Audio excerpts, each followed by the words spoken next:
Fala meus amigos, que é o Lelson Vieira, seja bem-vindo aí ao canal Amigos da História.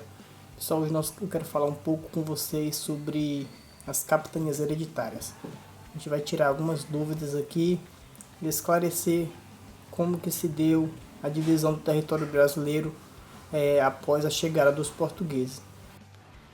Então, devido às constantes ameaças de invasões holandesas, francesas e até mesmo de indígenas, né, como a população de portugueses era muito pequena, a população de indígenas era bem maior do que a de portugueses no início. Então, o governador de Portugal, o imperador português, Dom João III, ele teve a ideia de dividir todo o território ali recém-conquistado em capitanias que iriam favorecer o povoamento. Então ele dividiu em 15 lotes e em 14 capitanias foi entregue a 12 donatários.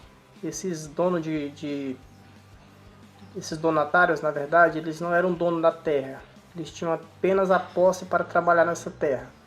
E o documento que o imperador fez para que esses capitães donatários não possuíssem a terra para si, mas apenas trabalhassem para o rei, como se fossem gerentes, né? É um documento chamado Carta de Doação. E eles também tinham um outro regulamento, né, uma outra documentação chamada Carta Foral, onde tinha direitos e deveres. E o capitão donatário ele era a autoridade máxima na sua extensão de terra, né? Ele poderia aplicar ali penas para alguém que descumprisse as leis, né? Ele poderia... Ele era a autoridade máxima, né? Como se fosse o governador daquele local. Só que essas capitanias elas não deram muito certo, porque essas pessoas elas não tinham muita experiência com esse tipo de trabalho, né? E a terra ela era uma terra muito bruta, tinha apenas mato e era uma extensão muito grande e os índios eles não viam com bons olhos aquele tipo de povoamento ali e no qual alguns capitães ali eles lideravam ali para que os índios fossem escravizados, né?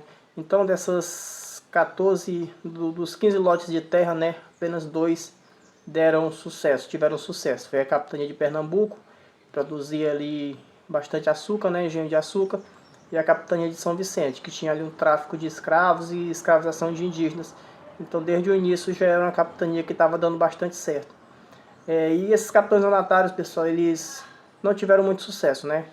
Inclusive teve um capitão ali que ele foi até devorado por indígenas, né, que consumiam carne humana. Foi vítima ali de antropofagia, né?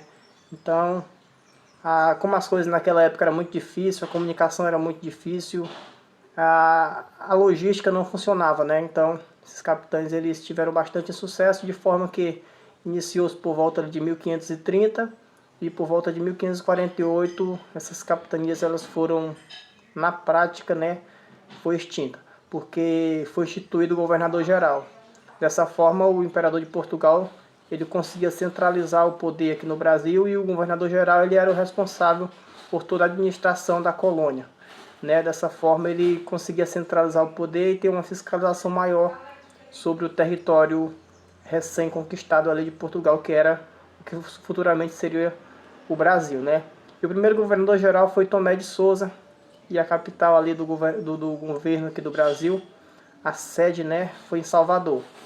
E o governador-geral ele era responsável por fazer a defesa da colônia e por ser o líder maior ali supremo, né, de gerenciar tudo aquilo que a colônia produzia e enviava para a corte portuguesa. Então esse foi um pouco aí da história aí das capitanias hereditárias. Claro que de uma forma muito resumida, tem bastante detalhes, né, toda essa história das capitanias, porque foi a primeira forma do governo de Portugal de fazer uma divisão política administrativa em solo da colônia que era o Brasil, né? Então ele procurou dividir ali nessas faixas de terra que iam desde o litoral até a linha de Tordesilhas. Só que a linha de Tordesilhas é uma linha imaginária, né? Então era uma faixa de terra muito grande. Os indígenas eles não viam com bons olhos aquilo e tinha bastante conflitos, né? E esses conflitos acabavam desgastando ali, acabava não valendo a pena para os donatários todo o custo, né? Toda a logística que eles tinham que custear e muitos acabaram sucumbindo aí a essas dificuldades, né? Então é isso aí, pessoal. Se você gostou do vídeo, deixe seu like, se inscreva no canal. Se for o vídeo de hoje, um abraço, até a próxima.